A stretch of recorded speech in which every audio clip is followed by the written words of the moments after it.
Hello, and welcome to this EPC policy dialogue on the future of European integration and the lessons to draw from Brexit. I'm Sophie Pornschlegel. I'm a senior policy analyst at the European Policy Center and a project lead for Connecting Europe. This roundtable is part of the EUIdea project, which has a long name, and which I will tell you, which is EU Integration and Differentiation for Effectiveness and Accountability, which is funded by Horizon 2020 and is a consortium of 15 organizations within the EU and outside the EU. And so the main point of this project is to address how much and what form of differentiation is important in the EU and conducive to obviously a more effective and democratic EU. So today's topic, as I mentioned, is the future of the EU after Brexit. We talk a lot about Brexit, and this time we're not going to focus on the short-term challenges, which we have probably all seen in the media at the moment, but rather the long-term implications of the process that we had with Brexit on EU integration in the future. So a quick note on the side is that there is a paper which has been written by Fabian, the Chief Executive of the European Policy Center, who is with us today, as well as my former colleague, Janneke Waschowiak, which I recommend you can read, which is called The EU-UK Partnership and Implications for Differentiations Within the EU and Between the EU and Third Countries, and focuses exactly on the topic that we're going to discuss today. So, without further ado, I'll start with the introductions. I have 4 speakers with me today. We have David McAllister, who is a known figure in the Brexit debates, member of the European Parliament and chair of the Committee on Foreign Affairs, and obviously also who was the chair of the EU-UK Coordination Committee. Then we also have Korteweg, who is Senior Research Fellow at Clingendael Institute in the Netherlands. We have Brigid Laffan, who is Emeritus Professor of the European University Institute in Florence.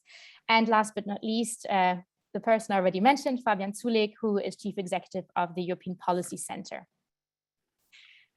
Just maybe on the structure, of course, you can ask questions. There's a Q&A box. We have an hour and a half. And I'll try to make sure that this is more of an interactive discussion and not too many statements that take for too long. So I might also interrupt you just so you know with your speakers. So on to the topic, and I'll start with you, Mr. McAllister. You've been obviously following and working closely on the Brexit deal. Maybe you can give us your current view of the current status of the EU-UK relationship and maybe where you see also the biggest challenges ahead, knowing that we have a number of topics to talk about, but maybe your first statement on where we stand and where is it going?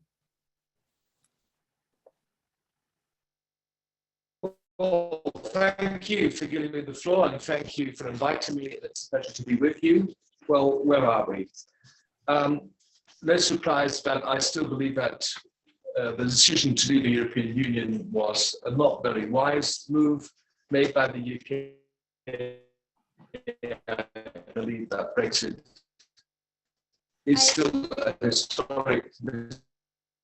I'm sorry, but I struggle to hear you. I don't know if I'm the only one. I don't believe that I will ever change my... Sorry. The same? Could you start again, please? I think there was... Can you hear me now better? Can you hear me? A little bit? Yes. Start again. Oh, well, I'm sorry. Well, no surprise, but I believe that Brexit is and remains a historic mistake to leave our family of nations. But of course, we have to accept this decision taken. I'm sorry, but I think the connection's still not good enough. Maybe we'll come back to you and we'll start off again. It's the first time.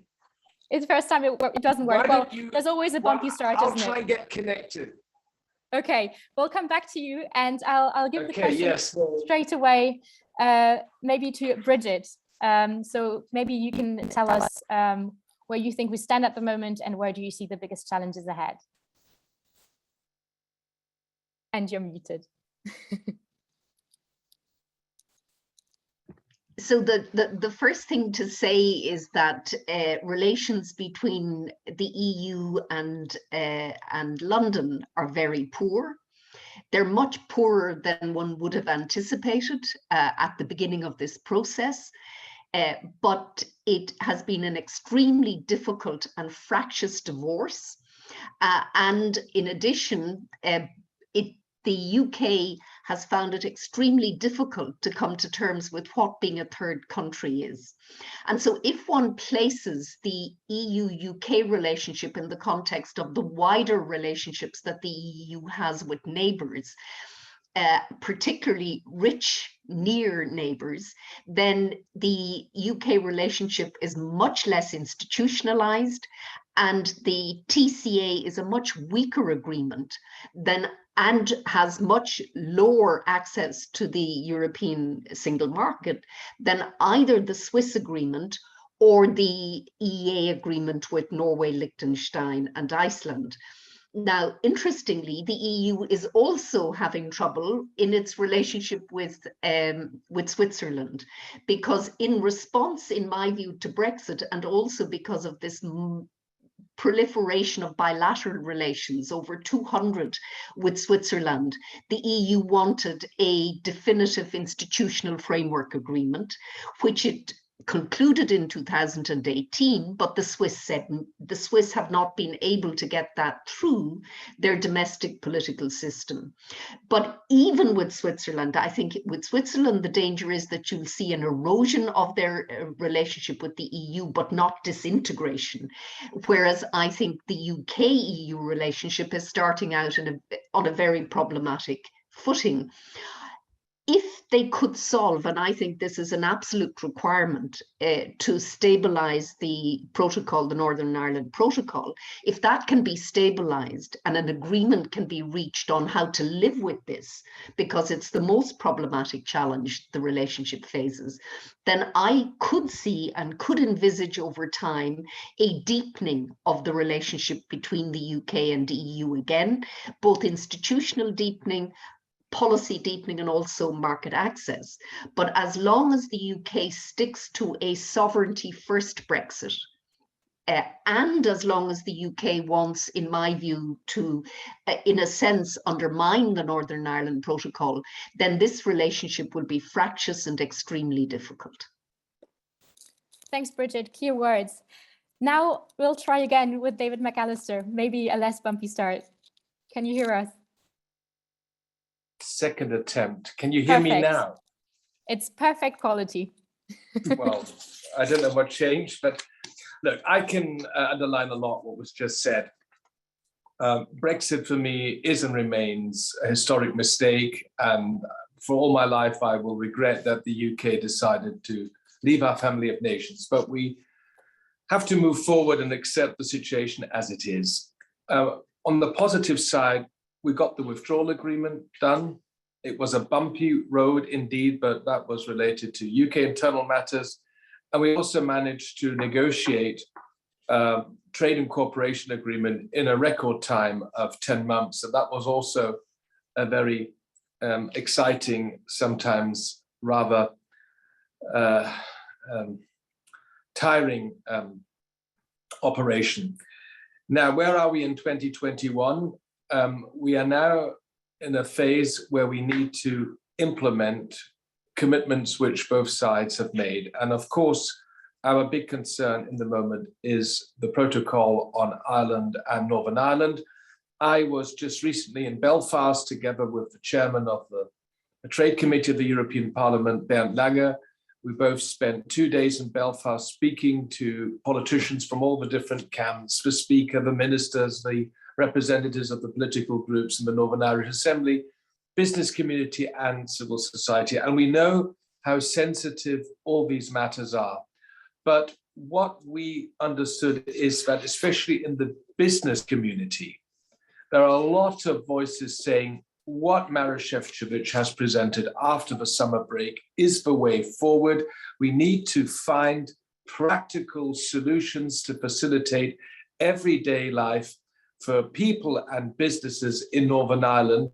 So especially from the business community and civic society, we got a lot of positive statements toward Maroš Šefčovič's latest recommendations and proposals. But we're not there yet. It obviously takes two to tango.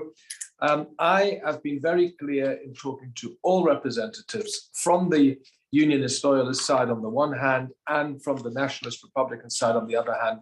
For us, the protocol is not the problem. The problem is Brexit, and especially the kind of Brexit the UK government chose, the hard Brexit, also leaving the single market and the customs union. In the end, this protocol was painstakingly negotiated over many, many weeks, trying to square the circle. And that's why we expect from the UK side nothing else than actually to stick to their commitments, to implement what they promised to do. And apart from all the difficulties surfing around the protocol, we should never forget that there are also big challenges for Northern Ireland, and especially for Irish businesses, because they are now in this unique situation. On the one hand, they are a full integral part of the United Kingdom and the UK internal market. On the other hand, at least for goods, they have free access to the world's largest single market. So there are also positive opportunities for Northern Ireland following the protocol. My impression is, last sentence, that I think more people in London are dealing with issues around the protocol or the role what the European Court of Justice might play.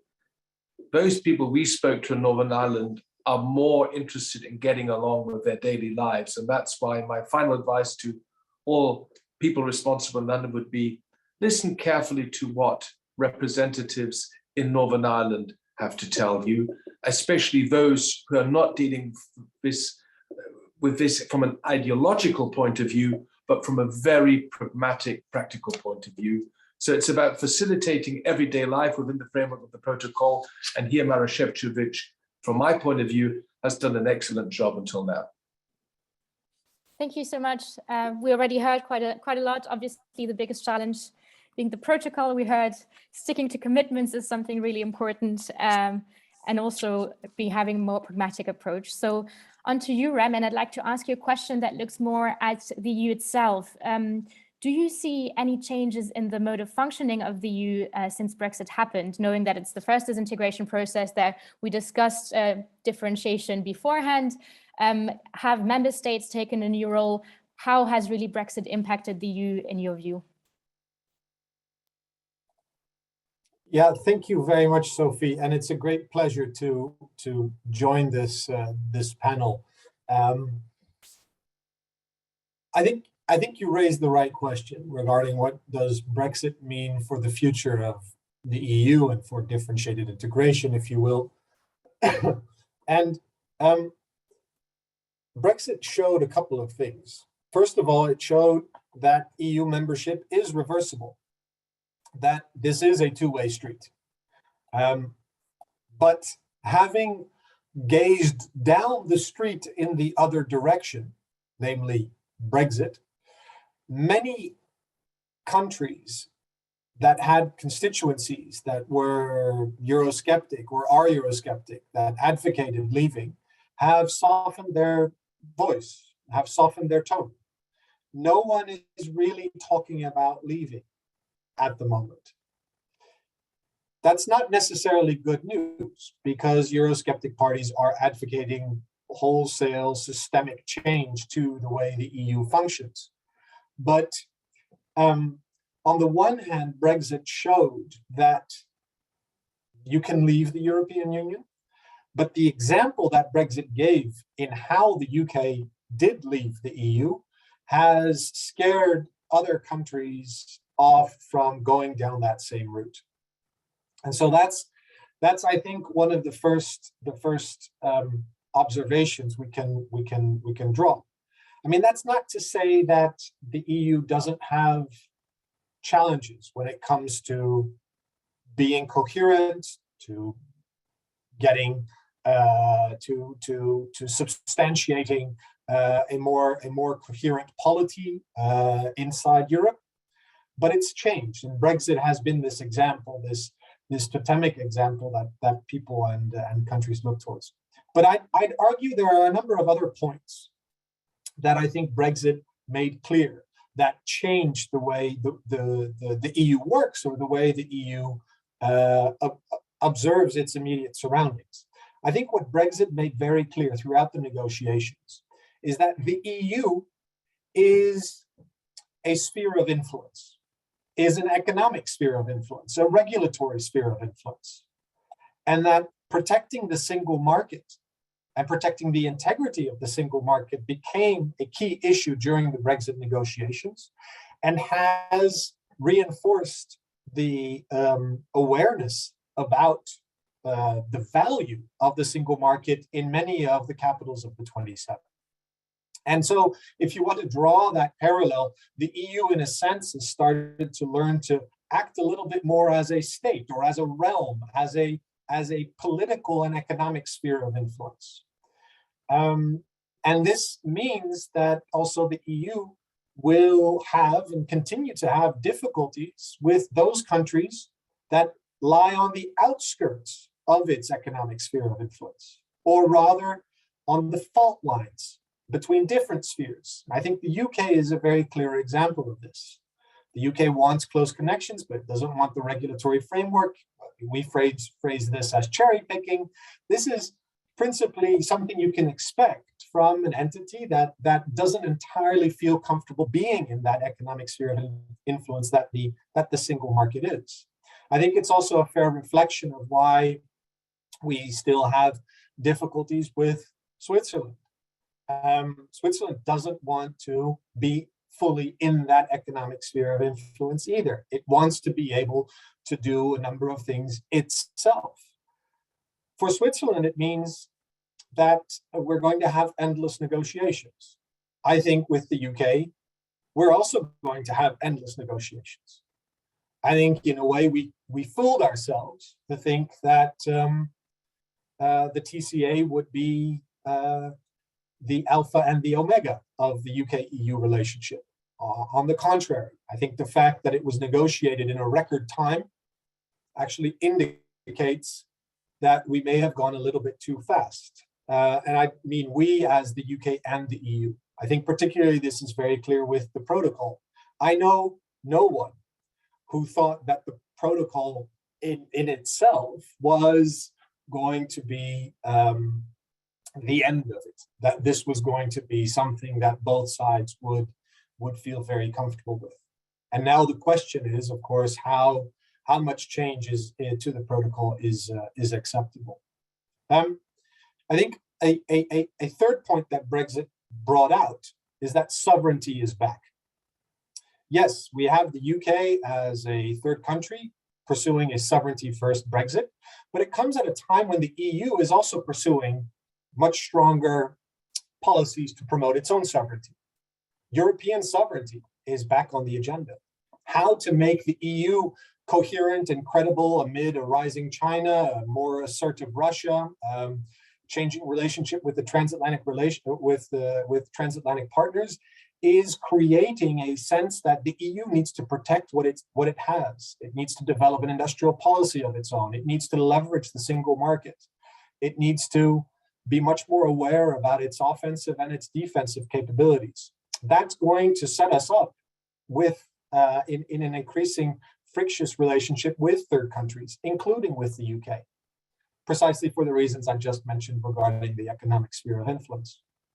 Then perhaps, if I may, Sophie, two very quick final points. One is, and this is much more at the practical level, that Brexit showed, and particularly Michel Barnier and his task force showed, how you can deliver big, strategic, complex, uncertain projects in the EU by keep everyone on board. I think the example of the Barnier method, as it sometimes has been called, is a beneficial lessons learned from the Brexit enterprise. So how can the EU, the Brussels institutions, keep all the 27 countries on board, including their parliaments, including their civil societies? I think the Barnier method is a real example to learn from. Secondly, then closing, is that Brexit showed that the EU is not just a group of large countries that determine the course for the rest. In fact, it's the contrary, that the Commission actually works to protect the rights and the positions of the small. And the idea used to be that Berlin, Paris, and London determined everything that happens in the EU, but that doesn't stand up to scrutiny. The Commission has shown itself very clearly to be a protector of the interests of small states, and that the EU as such is also a protector of the interest of small states as long as they are inside the club. So where do I see the future of EU-UK relations going? I think it'll be very troubled over the time for some time to come. I think particularly it's because we're in a zero-sum mindset. That one side's success is seen as the other side's failure, and that Brexit is the culprit. So if the UK is able to develop a vaccine quicker, it's seen as to be the ultimate proof that Brexit works. If the EU then is able to give second vaccines quicker, it seemed to be a retort to UK posturing. And we need to get out of this. It's going to be extraordinarily tricky to do this, particularly with the administration in London, I would argue. But we are in a very unfavorable zero-sum period. Let me leave it at that. Thank you so much, Rem. Interesting points, and I'm sure we're going to come back to them. Also, maybe we don't have any French speakers on the intervening today, but I'm sure the French Council presidency, you can see the sovereignty issue also coming back. Fabian, you wrote this paper, which I have not yet shared, but I welcome you all to read. And my question is obviously concerning that. And I know you have a rather pessimistic view on Brexit. So my question would be, where do you see the limit between accepting differentiation and deciding to leave the club? And do you think that the EU went too far with Brexit, or how do we make sure now at this point in time that you don't have a blurring of lines between differentiation and exiting the EU? Thanks, Sophie, and thanks everyone for that already good discussion. I'll react a little bit to what has already been said, because I think one of the key points which we try to make in the paper is really that Brexit is unique for a number of reasons, and that we cannot just see it as a normal, if you like, point on the continuum of differentiated integration, because it has certain features which make it very different. And one of those features is that it is the first significant time when we actually have disintegration, when we are moving in the other direction. And that makes the whole political discussion around Brexit also very different from what we normally have when we have a discussion around differentiated integration, because there's no price to be had from disintegration. There's no benefit which can be distributed to anyone. You are talking about essentially costs being distributed among the different players. And that's also why, and I'm sure Brigid didn't quite mean it in those terms, but that's why I'm also skeptical about whether the Northern Ireland situation can be solved and whether that would contribute to a better relationship. And what I mean by that is, of course, there's the technical negotiation. We now have the proposal on the table from the Commission, which maybe the UK will agree to. It's beyond me to know what is happening in the minds of people in number 10. But yes, of course, there's a possibility that they will agree to this. Not least because I think there's a very strong wish to avoid a trade war, which would have direct impact on supply chains into the UK, which would lead to empty shelves, etc. So there is a strong incentive not to go down this route. But will that resolve it? I don't think so, because I think in the end, what we have here is a situation where because of the reality of Brexit, and I would fully agree with David here that this is an issue also of the type of Brexit which was chosen, but it is what we have. There are things which the UK government has said they want, which they cannot get. It will be impossible to meet those demands. So there will always be this dissatisfaction with the situation. And that leads to a situation where the UK government, even if they agree to something, make no attempt whatsoever to sell this in the domestic political sphere. And that is a major problem, because we have a very deep divide now in Northern Ireland between the Unionists and the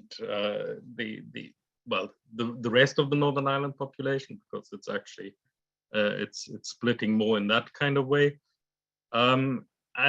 If we do want to have a sustainable solution for Northern Ireland, we need to have a solution which is promoted by all sides, which is actually pushed by all sides, which also is there to overcome some of the resistance.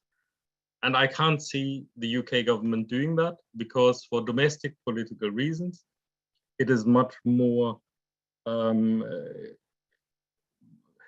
would say, unfortunately, is much more keen to keep that conflict going. So not only will we have endless negotiation, we will have endless conflict. So I'm afraid when we're looking at this particular example of differentiated integration, it really is about disintegration. It is about an increasing distance between the UK and the EU. And what we're going to see, I would summarize it as bad, worse, or catastrophic. Bad is the current status quo, the continuous conflict at a low level, continuous issues. Worse is if we get into a dispute, and Article 16 might well be the trigger for that. And catastrophic could be the complete breakdown of the relationship. And I think that, unfortunately, because of predominantly domestic politics in the UK, that cannot be excluded. Thanks, Fabian. A positive take on it. Maybe just to say that there are still elections also in the UK that could potentially change things, just to put it out there. I saw David McAllister who wanted to come in, and yes, just come in straight away. I won't give you another question. I'm sure you have enough to say.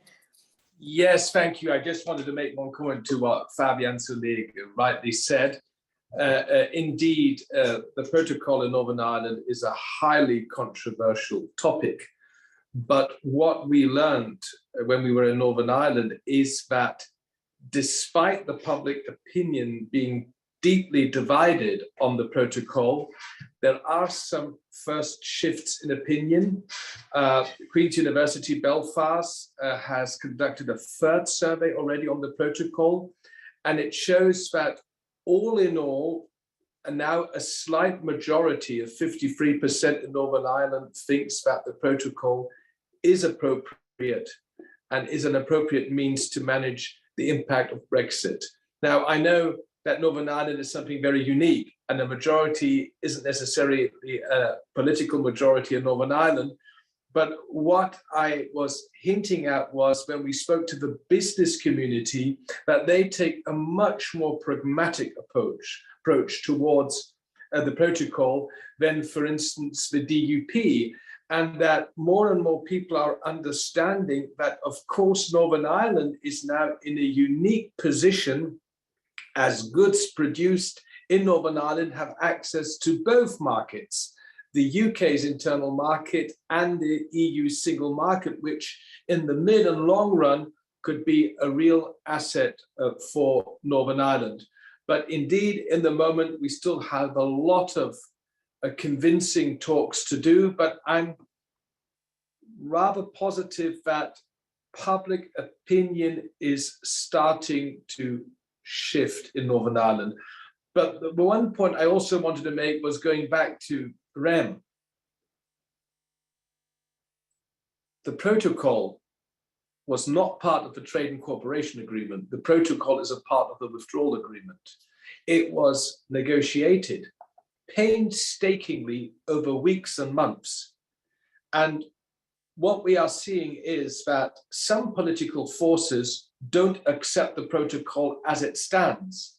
So that means you can try and make as many proposals as possible to improve the implementation of the protocol. If the other side doesn't accept the protocol in general, then we have a problem. And I must say, we are at the beginning of developing new relations with the United Kingdom.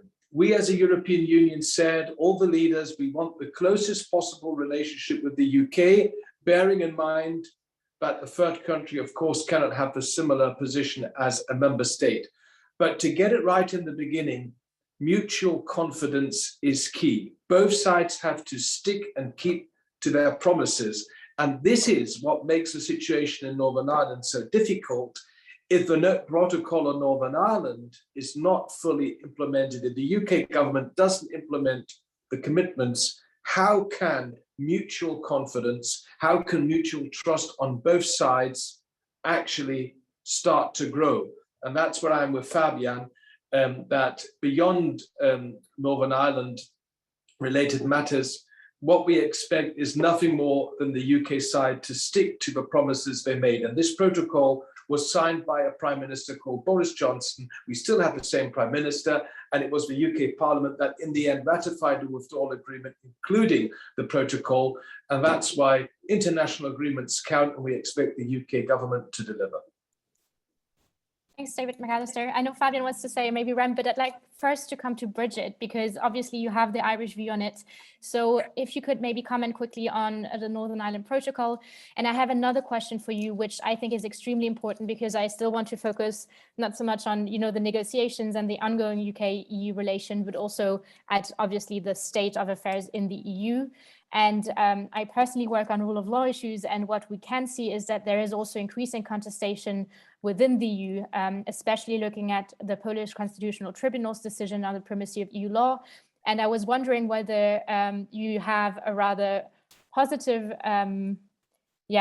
perspective on how unity will happen in the EU 27 now that Brexit has happened, or whether you can see other forms of differentiation happening also within the EU. So firstly, on the Northern Ireland Protocol, the absolute imperative is that there's no return to communal conflict in Northern Ireland.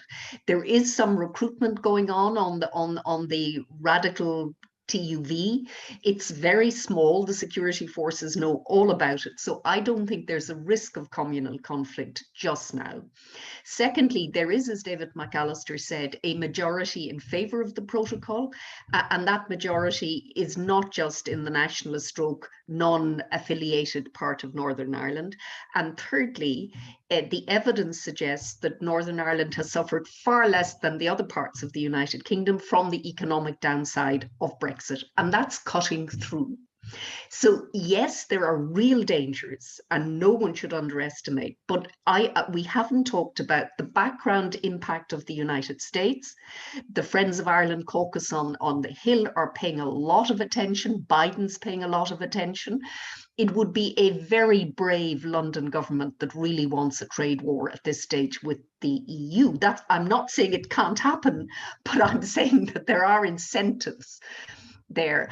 I think it's also, unfortunately, and I say this, I don't like singling out one individual, but I think David Frost is a disaster for this relationship, because he really does, he's an ideologue. He pursues a sovereignty first Brexit. He finds it extremely difficult to recognise both the importance of and legitimacy of the EU. And he sees the Court of Justice is not an issue in Northern Ireland, but it is for him. So the question is, who are the countervailing forces in the British cabinet? So Frost does not have direct legitimacy. He's not an MP. He's very reliant on Boris Johnson. And I don't think Boris Johnson himself knows what he's going to do in 2022. And remember, his standing in the polls are down. He's had a bad month this is very good news for the EU. Not that I wish any ill on the United Kingdom, but I think it's the weaker he feels his political environment, that he is within his political environment, the less risks he's likely to take. So that's on, I agree with Fabian, this can be bad, worse, and catastrophic, but I see no evidence to suggest just now that we're heading towards catastrophe just yet. But for me, the bottom line in all of this is no return to communal conflict in Northern Ireland, because that's the disaster. That's really what we're talking about here. It is raison de la paix. On the further differentiation within the EU, interestingly, I think firstly, there was one Brexit dividend in terms of differentiation, and that was, I can't imagine the circumstances in which that the RRF would have been agreed with as an EU-wide fund if the United Kingdom had been a member. So that's the only Brexit dividend that I can see. In terms more generally of differentiated integration, you can't have differentiation on issues like the rule of law and primacy. So there's a noyau dur in the EU that all member states have to sign up to, and there can't be differentiation. You can't have cherry picking of either EU values or the rule of law or the basic constitutional edifice that is the EU. In terms of divergences, I think obviously on issues like climate, it will be extremely challenging for the EU to bring all member states along on the climate agenda, but I think that's so strategically important that work will be done. On the rule of law, I think that's a cancer in the EU, and it's long past time when the other member states need to become much tougher on it. Do we see, I think the area where one is likely to see more differentiation is perhaps in that area. Rem spoke about European sovereignty, in other words, defense and security. I think that's, you may see coalitions of the willing emerging there. But in terms of permanent opt-outs on that, in fact, with the absence of the United Kingdom, and the United Kingdom was the sort of champion of opt-outs, then in fact, permanent opt-outs are likely to be less a feature of the internal dynamic of the EU in the years ahead. Thanks. And we shouldn't conflate divergence on policy issues with differentiation. Thanks, and also thanks for mentioning that values are not subject to differentiation. I think that's an important point to make. I know Fabian wanted to come in, so please go ahead. And Rem, I'll come to you afterwards.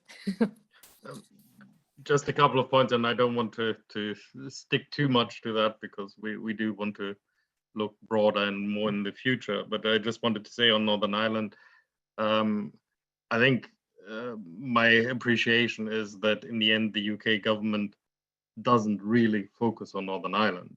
This is not about what happens there. It is about what happens domestically and how that is seen. And that has a very negative impact on Northern Ireland in many ways. And we've seen that, that the wishes of some groups in Northern Ireland have been repeatedly ignored within this process, even though there was this profession of standing up for the interests. I think the other thing which I just wanted to highlight is that a lot of trust has also been destroyed. So it is very difficult now to enter into any kind of discussion in a neutral kind of way. We cannot start again from a position where at least there was an expectation that the other side was negotiating in good faith, that there was a certain level of mutual confidence and trust. That is gone, and that makes the situation also much more difficult, because when you then come to trying to find concrete solutions, in these kind of relationships, where you don't have anymore the legal framework which is enforcing things on both sides, you do need a lot of trust. You do need a lot of expectation that the other side is going to keep to the rules. If you look at, for example, the dispute settlement provisions which are there, they are very lengthy, they're very cumbersome, they are, in many ways, they are designed not to be used. They're there because you have to have something there in extremis, but they're not a tool you can use in a daily relationship. And that's a real problem, because it means that we don't have the practical, technical sitting down together and just saying, let's sort this out. There are practical solutions to that. And I can't see that coming back anytime soon, because once trust has been destroyed, it will take a long time to build that up again, even if there are big political changes in the UK.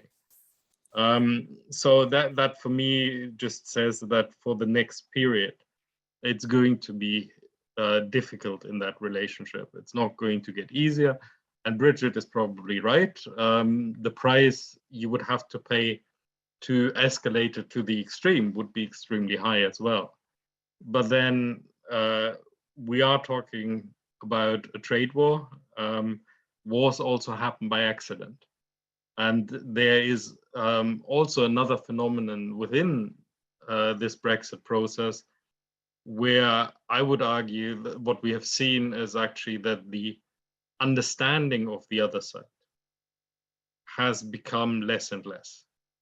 So the misapprehension which is there on side of the UK government of what motivates the EU, how the EU is going to react, that's not just rhetoric in my view. That is actually, there is a real lack of understanding of what is happening on this side of the channel, and that can also then lead to situations where things escalate, where there's an expectation. So I give just one example. I think what we've seen also particularly from Lord Frost is negotiation by threat. This idea that it is a good way of getting the EU to do something if you threaten with Article 16 with severe consequences. I think that is a complete misunderstanding of how the EU works, but it continues to be there. It continues to happen. The same thing with trying to negotiate through the columns of newspapers.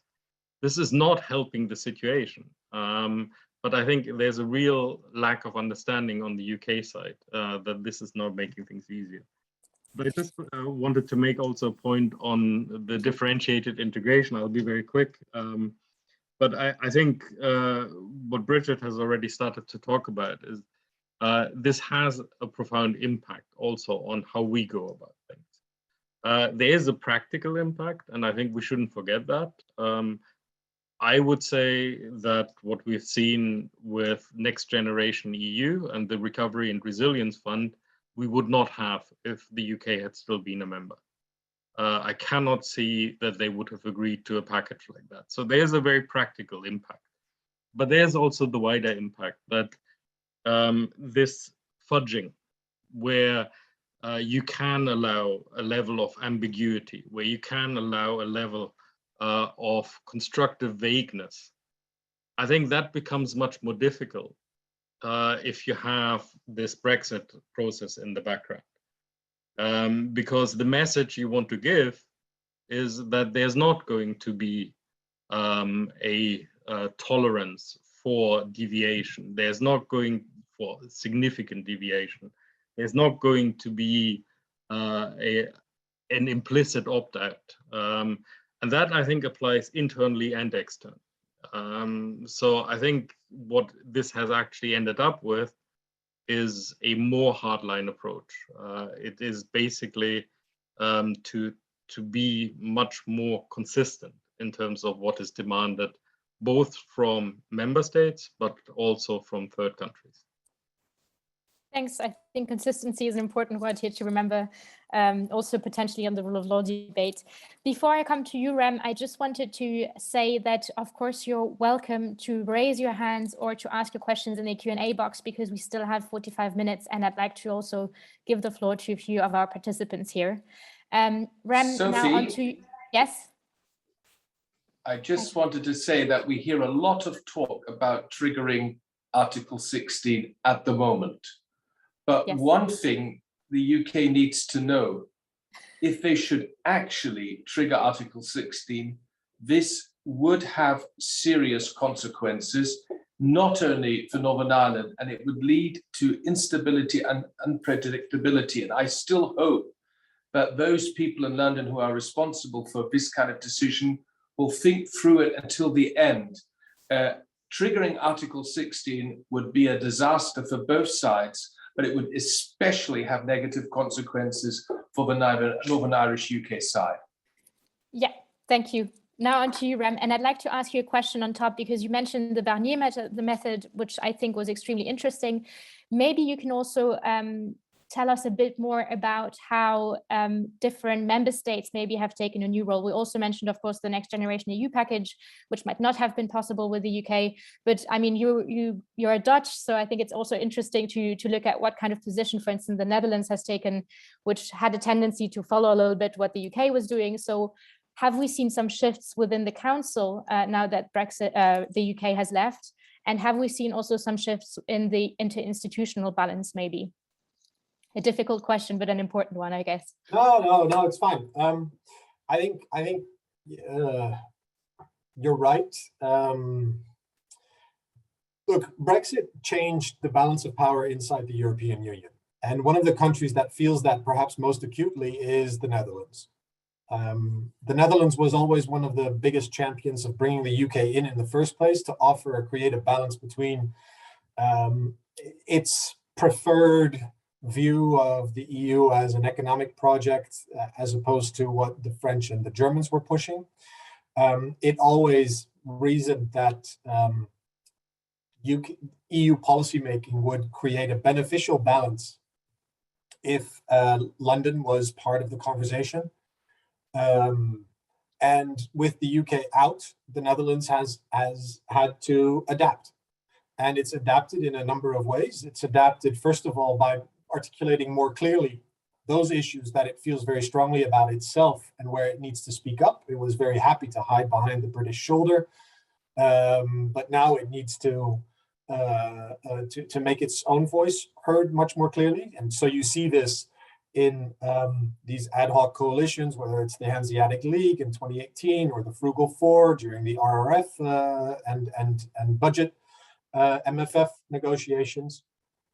But besides that, you know, those initiatives get a lot of media attention. But behind the scenes, there's actually a big reorientation of Dutch foreign policy taking place, where you see a huge degree of Dutch-French alignment, for instance, on trade, for instance, on industrial policy, for instance, on connecting trade to sustainability targets, on how to regulate big tech platforms.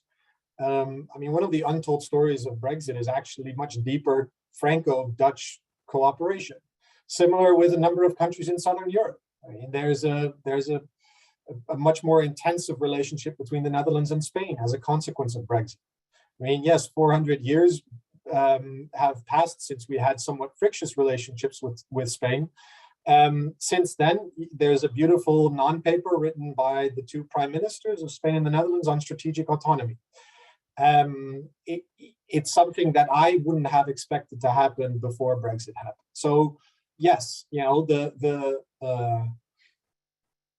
been a realignment.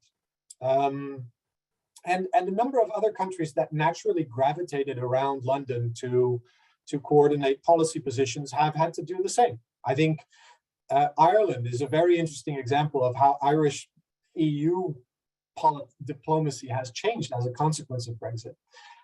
But if I may, I'd also like to just pick up 2 points that have been raised by Fabian, David, and Brigid regarding the Northern Ireland Protocol and one regarding UK-EU relations.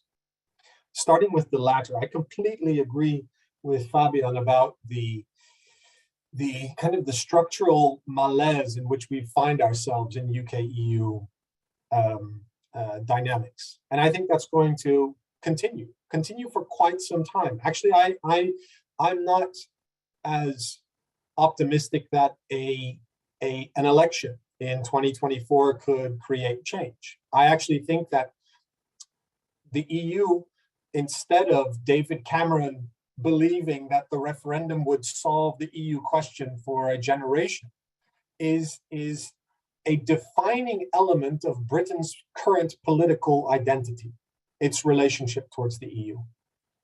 Britain and British politicians will not be able to get out of talking about Europe either as a mirror or as a way to justify their own policies. In fact, you could argue that Britain's political identity today is strongly characterized by its sense of not being the EU. And that's going to remain. Remember how Labour politicians were castigated by Tory politicians for the surrender bill in the run-up to the signing of the Brexit agreement. That bill wasn't crazy. It was about creating a little bit more time to think through the different options of Brexit. I could entirely imagine a situation where, again, people in the UK political arena that they argue for closer relations with the EU are castigated as surrender monkeys, that they are no longer, that they don't want to believe in British sovereignty or British freedom. That now is one of the dominant strains in British politics, to think and argue along those lines. I think it's also a feature of this process of disintegration. We compare the UK-EU relationship to the EEA and the Swiss model. They're fundamentally different. What we sometimes forget is that Norway negotiated its EEA membership not as something that would remain. It was a halfway house as a step towards developing closer relations with the EU, but falling short of full EU membership. The Swiss model was never intended to be a step back from membership. No, it was trying to identify how deeply a common relationship could be defined short of membership. And so this divorce dynamic creates a very different structure for UK-EU relations than, say, the continuous flirt that we have with Norway or the Swiss. Now, final point on the Northern Ireland Protocol. I completely agree with what David McAllister has been saying regarding it. However, I'm concerned, given the politics in the UK at the moment, that we in Europe are the ones that are continuously communicating the benefits and the value of the Northern Ireland Protocol for the Northern Irish. And we blame the British for not doing it themselves.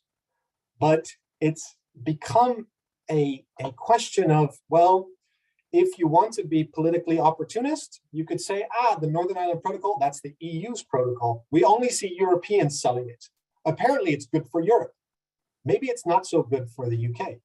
Even though that is completely against anything we know about how the Northern Ireland Protocol was negotiated, and I completely accept that, there is a risk that it becomes politicized along those lines. And that's why I guess I'm preaching to the converted, but I would so like to see British politicians make the case for the protocol. But I think that's a perfect end word, make the case for the protocol.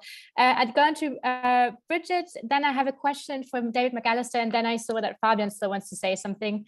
As usual, Brexit debates are never ending, but we still have half an hour. So Brigid, on to you.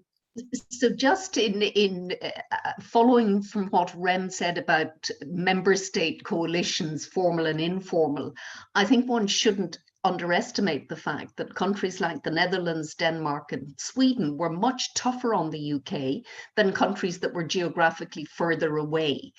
And it has been a wake-up call for all of these small countries, and they've adapted and adjusted their strategies.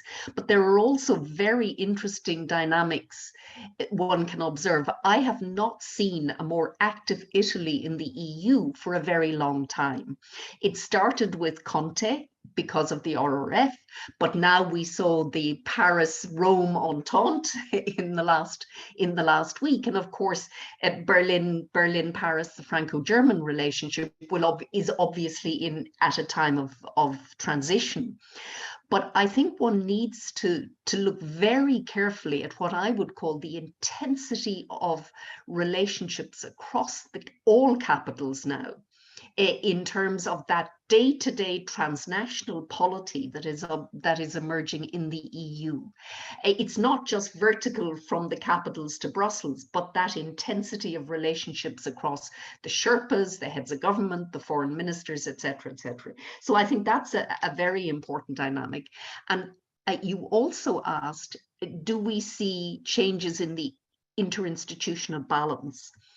I think the far more interesting thing, and I plead with scholars to begin to pay more attention to this, is not the sort of analysis that we all spend, the fights between the different houses, the Commission, the Parliament, and the Council, but rather to spend much more attention on how they're working together. And the Barnier method was one example of that, but not the only example. Again, if one looks at the tasking of the European Council for the RRF, it tasked the Eurogroup and then it tasked the Commission.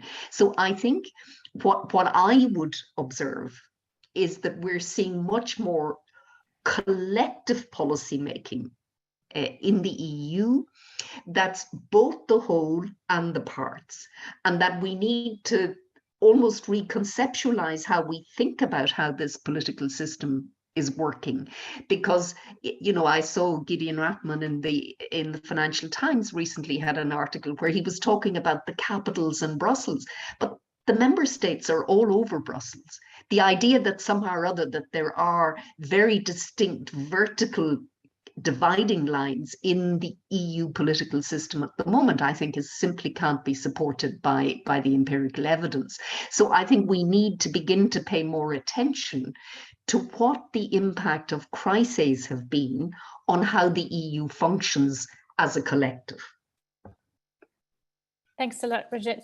I see that there are a few questions, and I haven't forgotten you, Fabian. I'll start with the one, and I know, David McAllister, you're part of the Christian Democrats in Germany, so it might not be, it might not be from a progressive point of view, but one of the questions from Fraser Cameron is how the EP could potentially reach out to more progressive forces, and I'm not sure whether progressive forces in that case are only social democrats or in general those that might want a more, maybe a less ideological Brexit. Sophie, first of all, how can you allow certain political parties to hijack the wonderful term of being progressive? I mean, the German the German word for progress is Fortschritt, and I mean, aren't we all very progressive? I think we should. I hope so. I shouldn't think we should fall into the trap of this. Anyhow, we are waiting for the new coalition government in Germany to kick off. It will probably be in the first or the second week of December. The coalition agreement has been presented. I spent all Sunday evening having a close look at the coalition agreement. It's a typical German document with nearly 180 pages. Germans are just in love with a long, detailed coalition agreements. Having read the document, there are a few things which came as a surprise, but most of the things were more or less in the manifestos of the Socialists, the Greens. But the coalition treaty isn't decisive. Decisive will be how this coalition treaty will be implemented in practical terms. In the moment, they're still in the honeymoon phase, and I would always advise my own party to give the government a first chance that they can kick off, and then we can have a first resume after 100 days, and then I'm pretty sure we will see some different opinions within the coalition. What I find rather interesting from a European point of view is that, first of all, European and foreign affairs are actually mentioned at page 130 onwards. So, I mean, you have to put every chapter somewhere, but it's, I think, under a CDU government, this might have been placed a little bit more prominently. But anyhow, if it comes to European affairs, there's a lot of the same what we had before. There's a consensus among political parties in Germany, at least in the center, that we are pro-European, that we want to support European integration, but we know how important European integration is for Germany, but we also know that Germany has to play a constructive role in Europe. I do hope that the new government will continue to understand that Germany also has the role of a bridge builder in Europe, not only because of our geographic situation, that we are a bridge builder between the North and the South, but also a bridge builder between the West and the East. There is a clear commitment towards European defense and security. There's a clear commitment towards others. For the first time, I think the coalition treaty, the vision of the United States of Europe is mentioned, however, with the condition that this United States of Europe would have to respect the principles of proportionality and subsidiarity. I think the most difficult internal conflict for the new government will be, what does it actually mean to make the Growth and Stability Pact more flexible? Here, Socialists and Greens, I think, will take a different view than the German Liberals, because the Liberals were very outspoken in their election campaign, promising that Europe would have to return to the regulations of the Growth and Stability Pact, and that they are strictly against further debt making at European level. So we will see what the government does. And in the meantime, my party will have to learn after 16 years that we're back in opposition. So we'll be busy learning how to be in opposition, but we will definitely enjoy our popcorn while watching how the traffic light coalition starts to face reality when the honeymoon is once over. Thank you so much. So I guess to answer the question is also we'll have to have a look how the German new government will also respond to maybe the Labour Party in the UK.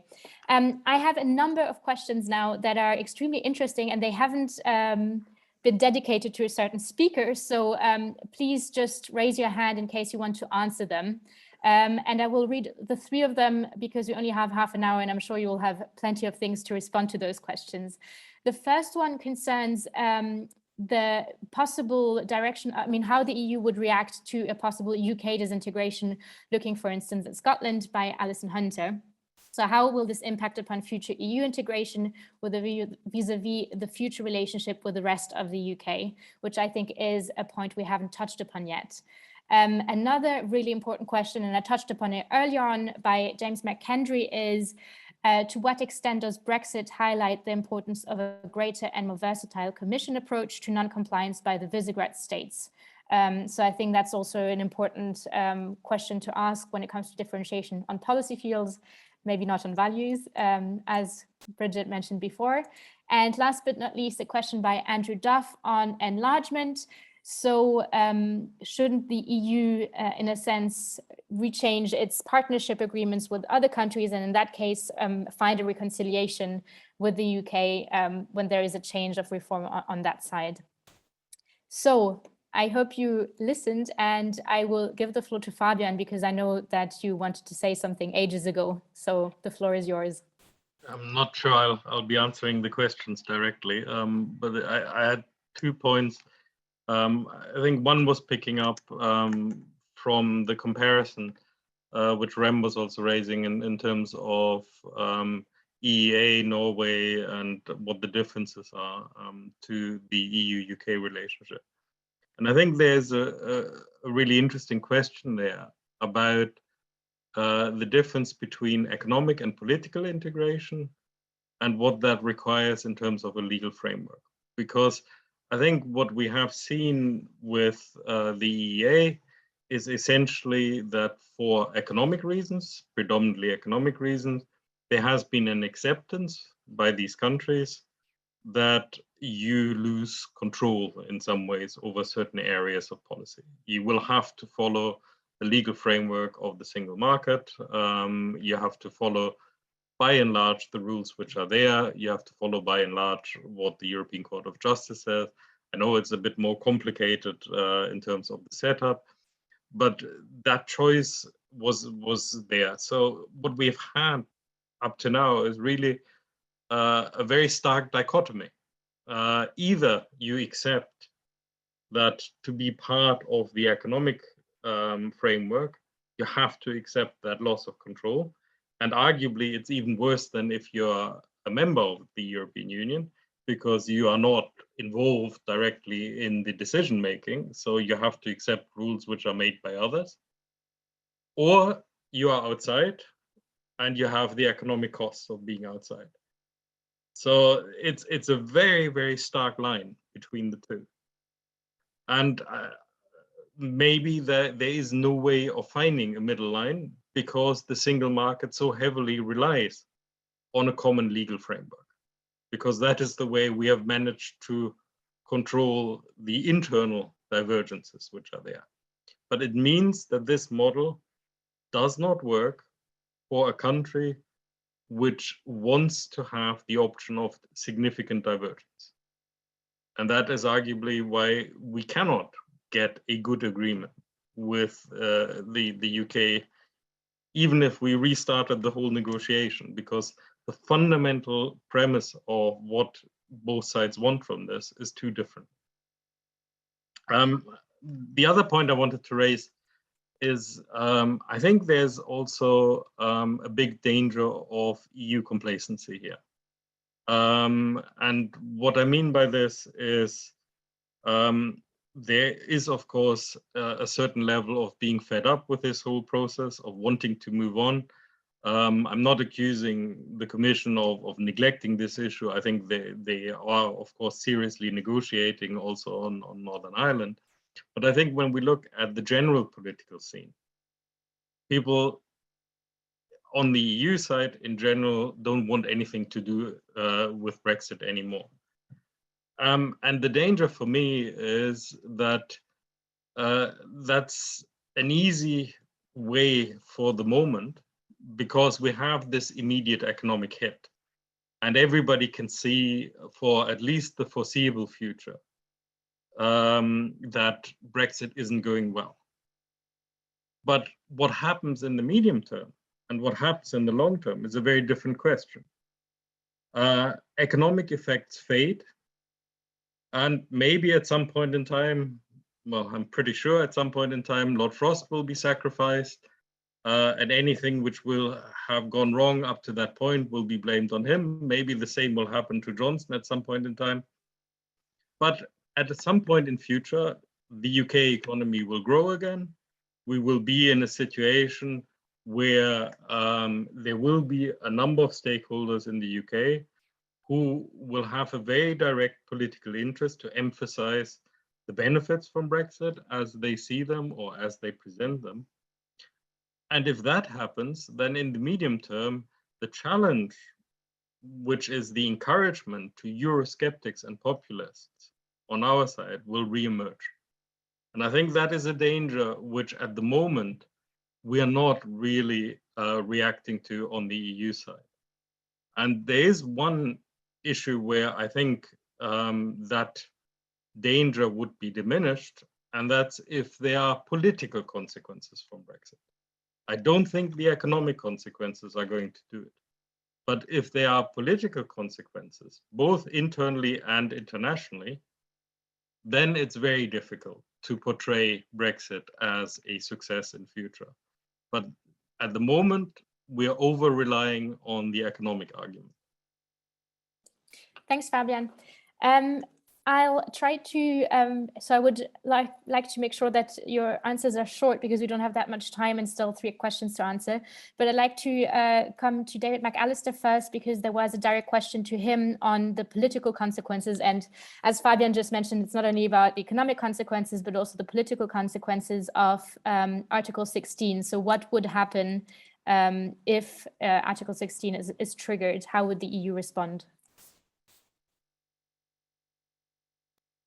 Well, thank you for this question. We prefer not to talk about the consequences of Article 16, because we're not interested in triggering Article 16. But the UK should know that Article 16 is an emergency mechanism in the protocol that either the UK or the EU can use to introduce temporary measures, safeguard measures to protect its economy and society. We all know that there are certain conditions when the protocol can actually be suspended. Now, these measures, however, need to be targeted to directly address the problems they are trying to fix. The side wanting to introduce safeguard measures must first discuss the proposals in the EU-UK Joint Committee to try and find other solutions. If this isn't possible, then they should keep the other side regularly informed and try to end the measures as soon as possible and or limit their scope. And what could we do? The other side, the EU, could introduce counterbalancing measures if the safeguard measures of the other side create an, quote, an imbalance between the rights and obligations under this protocol, unquote. So they should also use the consultation process I just mentioned. So both sides can immediately impose measures on exceptional circumstances. So it's not as easy as people think that you can simply just trigger Article 16. If the UK decides to stick to the rules, they would have to go to a rather complicated process. And the retaliation measures we have in the end, well, there's a variety of measures we can take. And one thing is clear, they would not be very nice. They would actually have serious consequences for Northern Ireland. So I just simply believe triggering Article 16 is not a wise thing to do. And let's continue with talking how we can improve the implementation of the protocol instead of triggering Article 16. I think more and more people in London are starting to understand that in the end, this would be a total lose-lose situation for both sides. Triggering Article 16 is easier said than done. And I'm pretty sure that even Lord Frost will know this by now. Thank you very much. And to you, Brigid, you have the choice between the three questions on the impact of UK disintegration on the EU, on the enlargement process, and on the Commission and the role when there is non-compliance of other member states within the EU. So all three of them. You can pick and choose or answer all of them.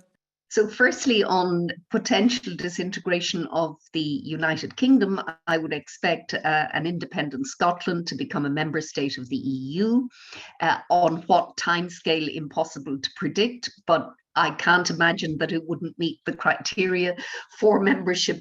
So it will become a member state. In the event of Irish unification, Northern Ireland automatically becomes part of the EU. So yes, if the UK disintegrates, then there will be territories that will become part of the EU again. On the Andrew Duff's question, which I think is a very important one, on when the UK comes to renegotiate all of this, shouldn't it be time to rethink the EU's patchwork of relationships with all of these other countries? And I think my answer is interesting in theory, absolutely impossible in practice. And why? Because I can't imagine that the smaller non-member states, Norway, Liechtenstein, Iceland, Switzerland, would want their relationships with the EU to become caught up in the much more difficult relationship between a larger state and the EU. And I think we haven't stressed enough this evening the challenges posed by Brexit because the UK was a bigger state.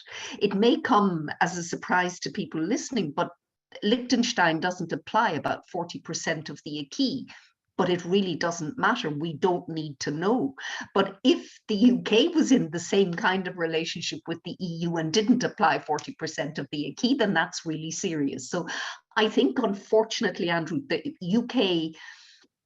UK itself struggles to be a third country for all sorts of reasons, but also its size and presence would make I think the other smaller European states very wary of becoming engaged in a renegotiation of their relationships via models that might suit the UK.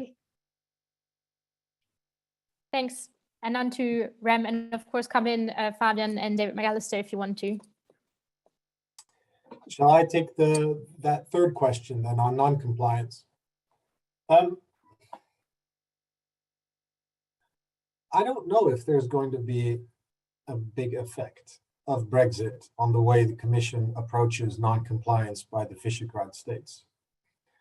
I think, if anything, that Brexit showed tremendous unity among the 27 because it dealt with relations with a third country. The EU is expert at creating fudge or flexibility or pragmatic solutions or creating exceptions for those inside the club, as long as everyone in the club sort of accepts that. When it comes to relations with third countries, it's a whole different ballgame, as they say in the US. And I think so I wouldn't draw any conclusions from the Brexit experience to how the Commission deals with internal problems. And I'm not saying that because I'd like it to be that way. I think the question of how rule of law is respected inside the Union is tremendously important, perhaps even existential for the EU. I know, again, you've put me on the panel as the token Dutchman.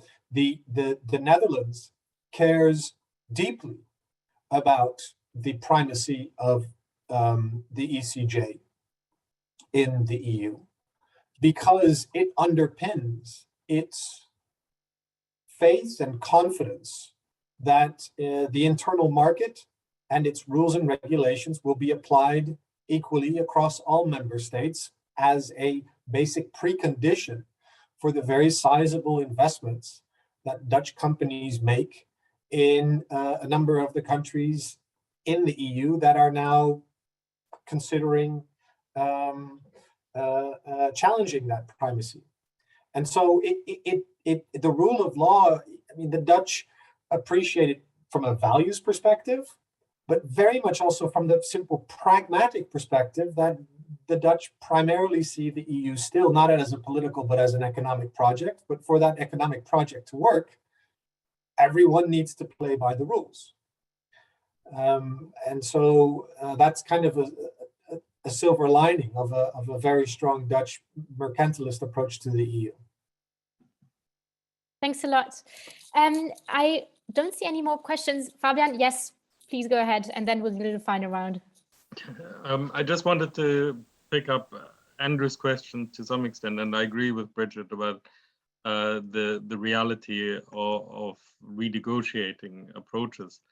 But I do think that actually when we're looking at Europe beyond the borders of the European Union, it is quite striking how dysfunctional relationships of the European Union with our neighborhood are. And to some extent, it might well be that in some instances get worse. So there are, for example, some questions in Norway around whether this agreement is still in the best interest of Norway. There are continuous problems with enlargement. The Western Balkans, I think we are not making progress, we are postponing it. There are issues around also enlargement as our main neighborhood policy tool, where we have implemented a lot of our policies through the wish for joining the European Union. And that wish no longer is there with all of the neighbors. I mean, certainly not with the UK, but you can also look around, you know, it's questionable how we are developing our relationship with Turkey. We certainly have a very difficult relationship with Russia. So there is something in here about the EU's relationship with the other European countries where it would require, in my view, a real rethink of how do we approach these relationships? Is there a better way of organizing it? That's not going to be because of Brexit. And in many ways, as I was hinting before, maybe Brexit actually hinders us from doing that because of the fear that we're giving the wrong messages. But it shouldn't distract from the fact that there is a problem there and that we are not actually having a very coherent approach to how we deal with the countries which surround us. Thanks, Fabian. Before we start the final round, and I'll just ask you to keep your answers short, is during your discussions, and I won't be able to summarize them, nor should I, but I tried to take a few notes on what impact the Brexit process had on the EU, which were more positive. And I'd just like to mention them. The first one was the Brexit dividend with the recovery plan. The second one was what I would call deterrence, solidarity, and a stronger unity of the EU 27.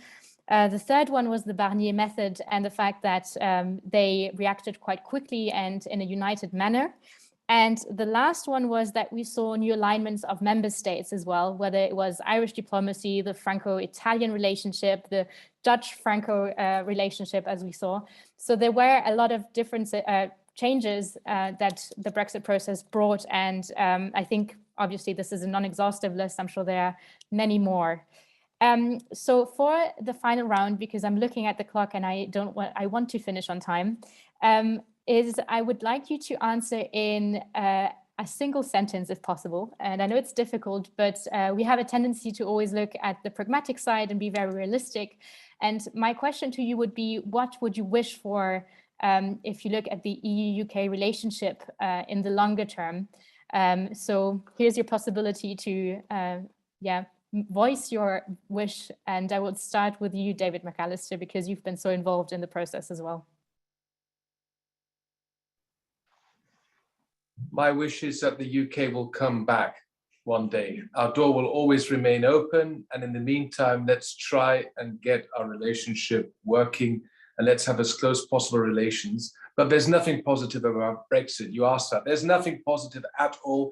The only thing I can really come up with is that we experienced an excellent Michel Barnier leading the negotiations. That's why I wish Michel Barnier very well at the now upcoming first round of the elections in the Républicains so he can become their presidential candidate. We need more Michel Barnier, not only on French TV. Yes, and we didn't mention the Court of Justice, but this is another debate. Let's go on to you, Rem. So, one sentence. In the short term, I wish for a British Prime Minister that goes to Belfast and gives a speech explaining why he negotiated the Northern Ireland Protocol, making the case for it, highlighting the benefits, and that indeed the Northern Ireland Protocol puts Northern Ireland in a very special position, having access to both the UK and the EU single markets, comma. In the longer term, not so long term, I hope, I wish that we're going to have much more interaction. I fear that we are in our own echo chambers, both in Europe as well as in the UK. And that because of that, our positions become cemented, comma. So I hope that the pandemic ends, that travel restrictions are lifted, and that a lot of North Sea travel can take place again, also to rebuild the EU-UK relationship. Thanks, Rem. That was a long sentence, but you managed. On to you, Fabian, and I'll finish with Brigid. I'll be a little bit more pessimistic, even in my wishes. In the short term, I just wish that we manage to avoid a downward spiral in this, that we keep it going in some way, and that we don't end up in a trade war by accident. Also because, and I think Brigid is absolutely right, the communal conflict in Northern Ireland has to be at the forefront. And if we get a complete deterioration in this relationship, I think there are dangers there which are too great to contemplate. In the longer term, I might wish that the UK would rejoin. I don't think it's possible. I don't see that happening in terms of domestic politics. So I think what we can wish for is a constructive relationship where also we manage to cooperate on the global issues where we share the same interests. And I think that is already one area where we have had a real hit in terms of, for example, our cooperation on climate change going into COP26, our cooperation on foreign policy. There is no reason why there is a difference in that. We actually share most of the interests at the global level. But as long as the relationship is as bad as it is now, we are not able to act together effectively. Thanks, and Brigid? The final words. In the short term, that the United Kingdom remembers geography and remembers where it is in the world. In the medium term, that we become better neighbours, and in the longer term, that one day the United Kingdom will rejoin the EU, but I don't expect that in my lifetime. Well, we'll see if that happens.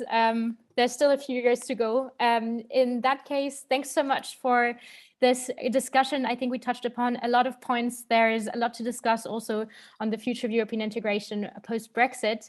Thanks also to the participants and all the questions that were asked. I know that I couldn't answer all of the questions or take them on. I'm sorry about this.